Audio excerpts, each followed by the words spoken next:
Hermoso fantasma, de Ayame Duverso. Capítulo 2. ¡Ah! El grito aterrado se dejó escuchar en la planta alta de la antigua villa propiedad de la familia Granchester, en Escocia, y una chica salió despavorida del lugar unos minutos después. Tras ella, trataba de alcanzarla una mujer mayor. «Niña, regresa. Fue solamente tu imaginación», decía la señora.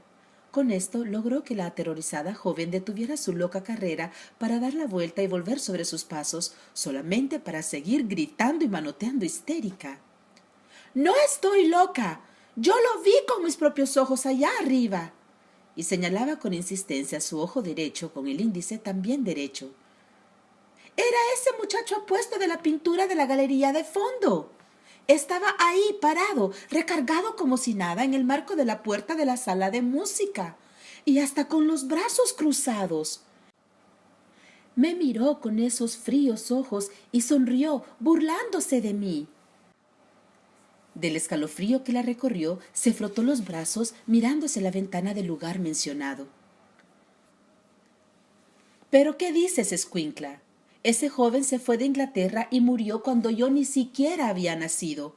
Es imposible. Fue tu imaginación. Después de todo, ¿quién no querría ver sonreír a ese chico que parece como sacado de un sueño?» Y soltó una risilla. Cuando ella era una mocosa de apenas unos 5 años de edad, vio la pintura del señorito y se enamoró de él. Su abuela le había contado que el chico hizo su última visita a la villa en el verano de 1912, el último que pasó ahí, y él tenía 15 años apenas, y que el muchacho jamás volvió. «Claro que me gustaría que me sonriera, si no fuera un fantasma». «Yo me voy». Y dicho eso, la airada y asustada chica se marchó de ahí para nunca más volver. La anciana suspiró. Con ella había perdido ya la cuenta de cuántas personas llegaban a la finca a trabajar, y así como llegaban, se iban, pues aseguraban que un misterioso y hermoso joven se aparecía en la propiedad, en especial en la sala de música. Juraban que los miraba con penetrante mirada, con frialdad y burla, que incluso a veces sonreía de lado. Otros decían que le habían visto caminar por los establos en traje de montar y con la fusta al hombro. Y hubo quienes aseguraron verlo sentado al piano tocando. Se escuchaba una bella melodía, por cierto, pero no por ello era menos terrorífico. Era un deliciosamente atractivo espectro, pero frío y triste. Adentro, una figura un tanto desdibujada reía de su travesura. Hacía ya un buen tiempo que no se desempolvaba. Fue a pararse al cuadro para el que su padre lo había obligado a posar cuando tenía 15 años, justo un par de meses antes de que se escapara a América para ver a su madre. En eso llegó al mismo sitio la señora y él arqueó una ceja. La mujer jamás se había topado con él, porque él no lo deseaba, por supuesto. Le recordaba a la madre de Mark, abuela de la dama, quien ahora se encargaba del cuidado del lugar, y no quería que ella también huyera despavorida. La amable anciana miraba embelesada la pintura, en donde un muy gallardo chico de cabello castaño hasta los hombros y ojos azules se mostraba altivo, de pie y con una mano en el bolsillo de su pantalón y la otra suelta a su costado, con un traje negro de camisa blanca, sin abotonar hasta el cuello y una cinta negra a modo de corbata anudada en un flojo y aparentemente descuidado moño, sin que ello le restara elegancia y porte majestuoso. Sus azules ojos mostraban una firme mirada que rayaba en la insolencia, y sus labios apretados se curveaban ligeramente del lado izquierdo. En un asomo de cínica sonrisa era como si te desafiara y te hechizara al mismo tiempo. Una excelente representación que capturó incluso las vetas verdes de esos enigmáticos ojos, así como su aura rebelde y triste. Él rió a recordar que la duquesa puso el grito en el cielo al mirar el desfachatado traje que el terco jovencito había decidido usar para su retrato. Mucho intentaron obligarlo a usar un tieso y serio frac con gasné y todo, pero eso no iba con su rebelde e impetuosa personalidad, por lo que declaró que si no podía vestir como él quisiera, no habría retrato y punto. Dándose por vencidos tanto su padre como el pintor y su nana, permitieron que el chiquillo usara su uniforme escolar con tal de que dejara que lo retrataran. Y fue así como nació aquel memorable cuadro. Un suspiro escapó de los labios de la mujer. Decía mi abuela que esta pintura no le hacía justicia, joven Terence. Le empezó a hablar a la imagen del lienzo como si pudiera escucharla. Que usted en persona era muchísimo más buen mozo que esto, y que nunca fue cierto lo que se decía de usted de que era un mal chico. Al contrario, ella me dijo que usted era muy bueno, generoso y dulce, pero que estaba muy solo. Ella sintió mucho su partida y esperaba que usted volviera al menos una vez más. Recuerdo que mi padre me contó que cuando se supo de su triste paso al otro mundo, ella lloró como si de un hijo se tratara, y llevó luto durante muchos meses. Recordaba a la señora, y sus ya apagados ojos se llenaron de un salado líquido. Me hubiera gustado conocerle, señorito. Y sin más se alejó de ahí. Debía avisar al administrador que otra vez se quedaban sin ayuda, pues en esa semana iban 3 personas que renunciaban. Era curioso, había largas temporadas en las que todo estaba tranquilo en la hermosa villa. Era entonces cuando los empleados duraban más tiempo en sus respectivos trabajos, pero de cuando en cuando volvían a moverse cosas del lugar, a sentirse vientos helados sin motivo o a escucharse las melancólicas notas del piano, e incluso a verse la silueta o sombra del joven de largo cabello. Y entonces los trabajadores que ya habían durado huían despavoridos. Pero la señora Carter jamás escuchó ni vio nada, y por esa razón no creía ni una sola palabra de lo que esas personas aseguraban. Así que la dama estaba convencida de que eran puros pretextos para no trabajar u obtener un aumento de sueldo, como algún listo había exigido como compensación por aguantar al espíritu y sus socarronerías. En Nueva York, los trabajos de limpieza y desmantelamiento de las oficinas del teatro se estaban llevando a cabo, así como el desmontaje de las butacas y demás. Levantaban alfombras viejas y raídas, revisaban las instalaciones de electricidad y agua, en fin, todo lo que los arquitectos y constructores hacen cuando van a remodelar un recinto de esas dimensiones. Steer y Archie estaban junto con Candy supervisando la remoción de la alfombra de la entrada. En la oficina principal habían dejado activa la laptop del arquitecto, donde se apreciaba la imagen de una maqueta muy realista de cómo se vería el vestíbulo una vez reformado, al lado de una de cómo estaba ahora mismo. Entonces, como un suspiro, se dejó ver el castaño que volvía de hacer sus diabluras en Escocia. Obviamente, tanto escándalo que se tenían en su teatro lo descolocó y no le gustó ni un poquito. Y él que pensaba que se había deshecho de esos entrometidos. Pues nada, que ahora venía a encontrarse con cantidad de desconocidos haciendo un ruido infernal, como si él supiera cómo es el ruido allá, moviéndose todo en su lugar. —¿Pero qué demonios! —bufó estupefacto y furibundo. Ya iba directo a tratar de aventar al suelo al primero que se encontrara a su paso, cuando reparó en un extraño libro metálico y luminoso, que estaba abierto sobre el escritorio. Curioso se acercó a ver qué diantres era, y menuda sorpresa se llevó al ver esas imágenes. Él siempre fue un tipo inteligente, así que no le costó tanto trabajo sumar 2 más 2 para saber lo que pretendían. —¡Quieren destruir el teatro! Fue su único pensamiento, y se fue a buscar a quien él sabía que era responsable de todo esto. Ya vería esa muchachita metida. La encontró rápidamente. Su risa se dejaba escuchar por todos lados, y el eco de la misma se hacía resonar en cada rincón del lugar, incluida en la esencia de Terence Grantchester, solo que él no lo notaba todavía. La encontró con su primo y otro sujeto mirando otro de esos raros cuadernos sin hojas y que cambiaban de imágenes con solo deslizar los dedos sobre la superficie, por lo que alcanzó a notar. La furia que llevaba se desvaneció al mirar la radiante sonrisa de la rubia. Sin entender realmente la razón, se sintió apaciguado. Terry, que ya iba con la idea fija de causar algunos destrozos, decidió entonces cambiar de estrategia. decidió mejor usar estratagemas distintas a ver si con eso lo dejaban a él y al recinto en paz. ¿Por qué razón? Sabrá Dios, pues su temperamento impulsivo y casi fulminante no había disminuido con el tiempo que llevaba ahí, pero en fin, digamos que él se quiso convencer de que cambiar de métodos era buena idea. Y así decidió hacer un pequeño trabajo de investigación y averiguar horarios para esperar pacientemente a que la rubia estuviera sola.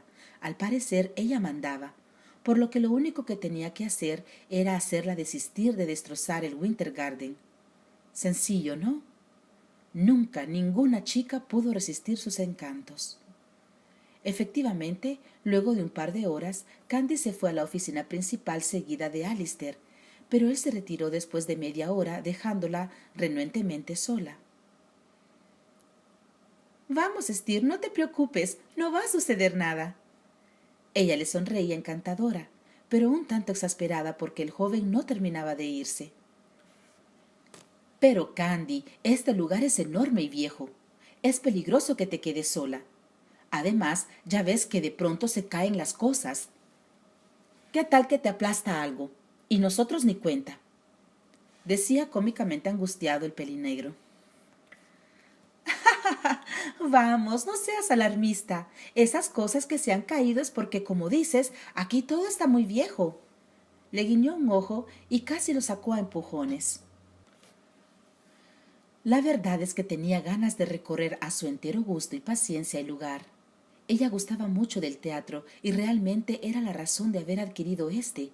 Si bien le harían algunos cambios importantes, en esencia deseaba conservarlo casi como estaba. Pero antes de cambiar nada, quiso reconocer cada rincón. Cierto que no lograría hacerlo en una sola tarde, pero ya se daría sus ratos para ello.